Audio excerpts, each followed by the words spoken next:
melaksanakan atas sila mendukung meditasi. Sisi pengendalian diri, ya, kalau Anda terbiasa melaksanakan sila, berarti dari sisi pengendalian diri Anda akan dapat potensinya. Ya, potensi mengendalikan diri, kebiasaan mengendalikan diri.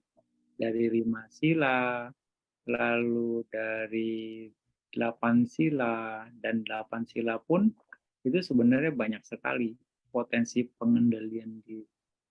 Nah, ingat, ini kita sedang membuat habit yang baik. Ya, habit satu dengan yang lain juga akan membantu. Ya. Nah, kayak berdana juga itu sebenarnya juga dari sisi pengendalian diri ya. Ini dari sudut pandang pengendalian diri, berdana juga mengendalikan diri kita dari keserakahan, dari kekotoran batin, dari kesombongan, dari sifat egois. Itu pengendalian diri kita mulai terbentuk. Lalu pelaksanaan sila, ya, itu pun juga kita sedang memupuk pengendalian diri, tapi dalam konteks pengendalian diri terhadap aturan-aturan yang berhubungan dengan sila tersebut. Tapi pengendalian dirinya terus terbentuk. Pengendalian diri untuk tidak membunuh, tidak mencuri, tidak berbuat asusila, ya, tidak misalnya berbuat yang tidak suci, tidak berbohong, tidak mabuk-mabukan. Itu 5. Tidak tidak makan di waktu yang salah. Ini 6. Lalu yang ketujuhnya, tidak memainkan musik, tidak menyanyi, tidak mendengarkan musik, ya kan? Tidak menari, tidak melihat pertunjukan, ya kan? Tidak memakai perhiasan, tidak memakai kosmetik, ya, tidak memakai bunga-bungaan, ya kan? Dengan tujuan untuk menghias. Nah, itu banyak sekali pengendalian dirinya. Sebenarnya nggak cuma 8. Ya, juga berikutnya tidak mengendalikan diri untuk tidak duduk dan tidur di tempat yang tinggi dan jadi saat itu potensi pengendalian dirinya sedang kita bangun. Makanya di sini ketika Anda melakukan sila atau melaksanakan sila, Anda harus ngerti maknanya ya. Jadi jangan takut melanggar. Justru kalau Anda kesannya takut melanggar, yang Anda dapat adalah rasa khawatir, rasa gelisah, Anda nggak tenang, jadi Anda nggak dapat manfaat dari pelaksanaan sila itu sendiri. Nah, justru Anda harus, saya harus lebih terkendali. Terkendali dalam konteks sila itu sendiri. Kalau Anda yoniso manisikaranya kuat, justru akan memperkuat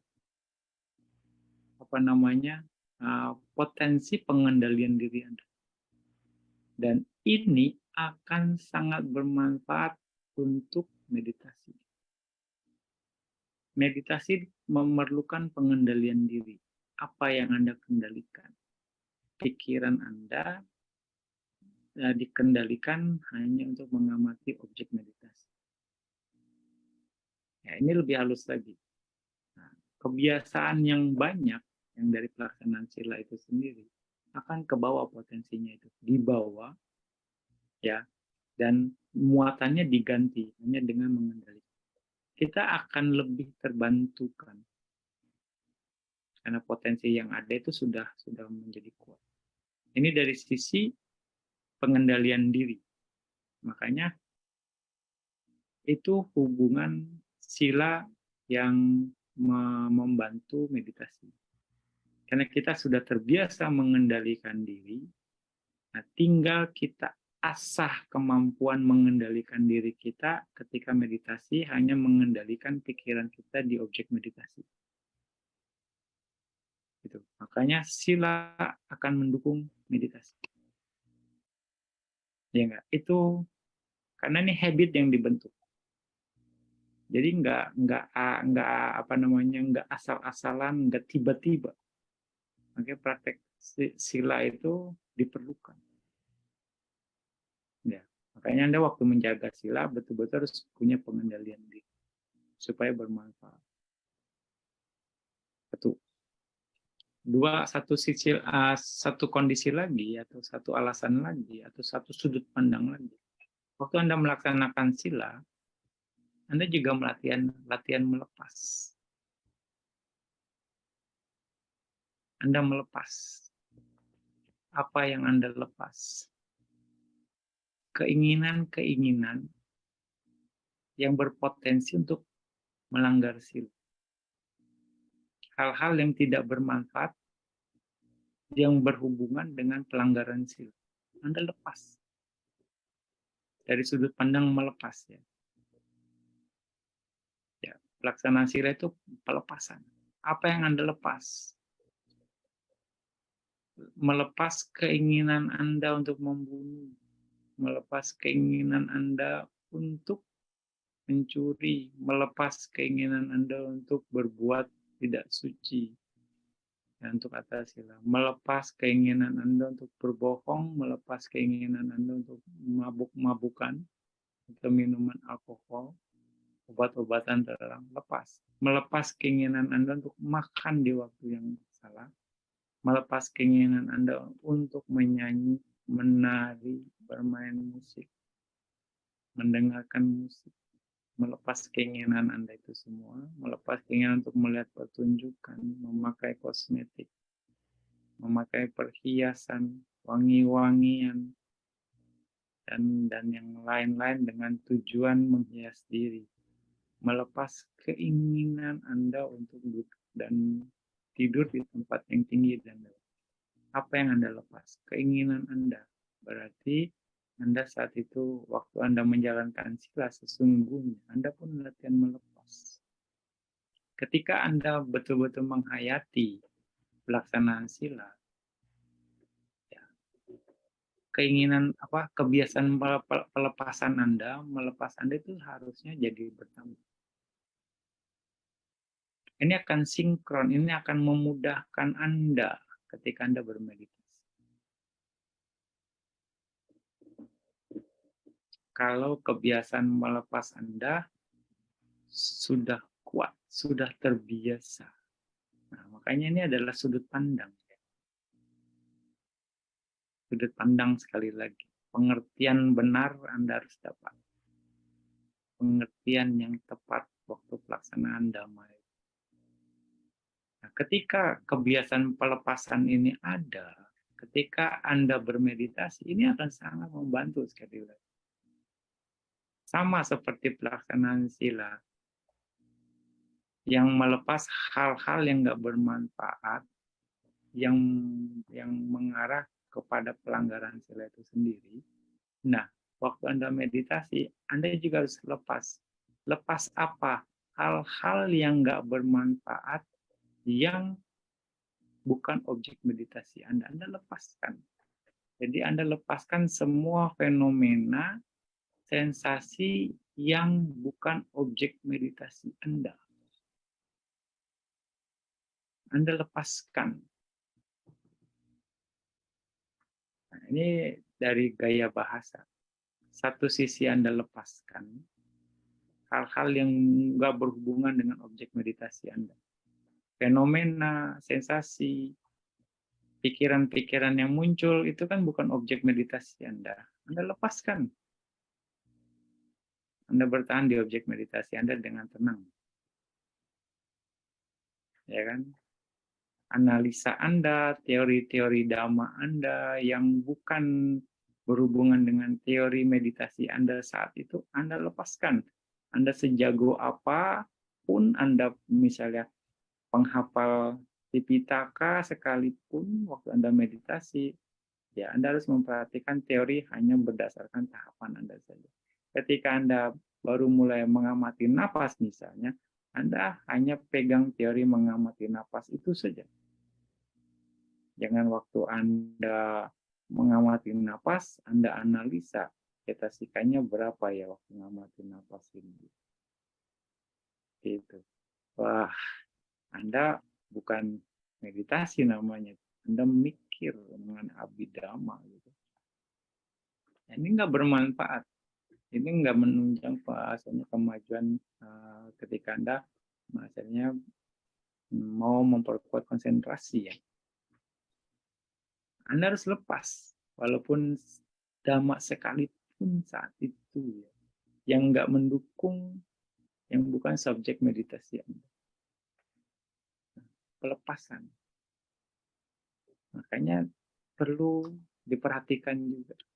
Itu manfaatnya. Jadi Anda lepas hal-hal yang nggak bermanfaat. Tapi Anda pegang hal-hal yang berhubungan dengan meditasi Anda. Napas, Anda harus pegang. Dan hal-hal atau kualitas-kualitas baik yang bermanfaat, yang mendukung kemajuan meditasi Anda, harus Anda pegang. Di satu sisi dilepas, di satu sisi yang lain dipegang. Keyakinan Anda, sadar Anda terhadap objek meditasi itu sendiri, Anda harus pegang. Semangat Anda, wirya Anda, ketekunan Anda harus jaga. Mindfulness Anda terhadap objek meditasi, perhatian Anda juga harus Anda jaga. Pokoknya hanya yang berhubungan dengan objek meditasi Anda jaga deh. Nah, itu dari sisi pelepasan. Ya, nah ini sudut pandang dari pelaksanaan sila. Makanya Anda harus mengerti sesungguhnya. Jadi Anda bisa punya habit itu bisa dibawa. Makanya sila akan mendukung meditasi Anda. Ya, semoga Anda bisa pahamin ini ya. Ini sudut pandang baru mungkin dari mungkin sebagian dari Anda baru mendengar penjelasan ini. Ya, terus juga ya meditasi sila kalau Anda lakukan dengan baik dengan penuh keyakinan itu akan menghasilkan karma baik yang sangat besar. Ketika Anda selesai bertekad untuk melaksanakan sila, Anda selesai misalnya membaca Pancasila atau Atasila, saat itu selesai itu Anda bertekad, satu hari ini saya akan melaksanakan sila. Lalu Anda baca ya aturan-aturan latihannya. Nah, selesai itu karma baik dihasilkan di pikiran Anda. Bermiliar-miliar karma baik selama persekian detik. Selagi Anda tidak melanggar, karma baik dihasilkan terus dalam pikiran Anda. Itulah kenapa sila lebih baik dari berdana. Karena potensi karma yang Anda hasilkan ketika menjaga sila itu sangat luar biasa dan setiap saat itu dihasilkan selama Anda tidak melanggar sila itu sendiri. Ketika Anda berdana, karma itu hanya dihasilkan pada saat Anda mempersiapkan dana itu sendiri, punya niat untuk berdana, dan pada saat Anda berdana, dan setelah selesai berdana, kalau Anda ingat momen berdana tersebut. Kalau enggak ada karma baik di sana. Ya, itu salah satu kelemahan dari berdana. Pelaksanaan sila lebih baik karena dia menghasilkan potensi karma baik selama Anda belum melanggar. Karma baik terus dihasilkan melalui pikiran Anda. Bermiliar-miliar momen per satu detik Anda bayangkan. Begitu banyak. Satu detik aja miliaran momen. Anda jaga sila satu hari 24 jam. 24 jam berapa menit ya? Berapa detik ya? Kalau Anda bisa memunikan sila Anda. 1 detik miliaran momen, 60 detik 60 kali miliaran momen, ya kan? 1 menit 61 jam 60 menit 3.600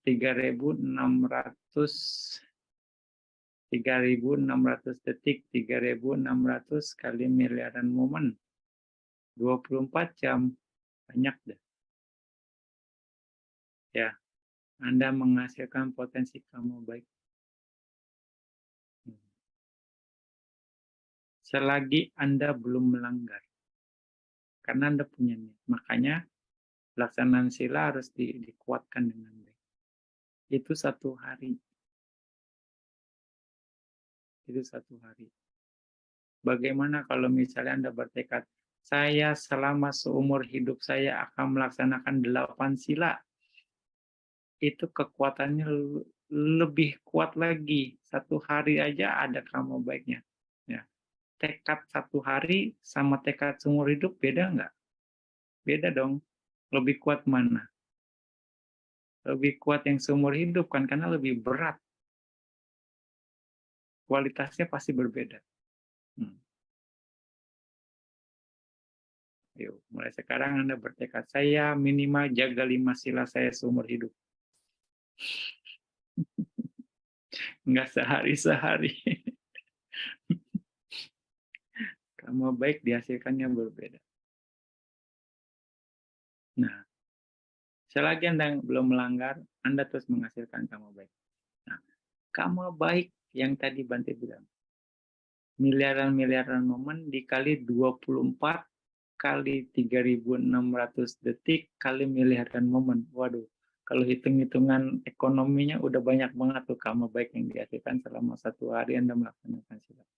Nah, kamu baik yang begitu banyak dihasilkan di pikiran, itu akan membuat pikiran Anda penuh kebahagiaan, penuh energi positif. Pikiran yang penuh kebahagiaan itu akan ada kegembiraan, ada piti di sana, kegiuran. Pikiran yang penuh piti, penuh kegembiraan, itu pikirannya lebih fleksibel. Pikiran yang fleksibel itu akan cenderung lebih tenang, tidak kaku. Pikiran yang fleksibel tidak kaku, ya, dan akan mudah tenang. Pikiran yang mudah tenang akan mudah diarahkan untuk berkonsentrasi. Pikiran yang terkonsentrasi akan bisa melihat dhamma sebagaimana adanya. Nah,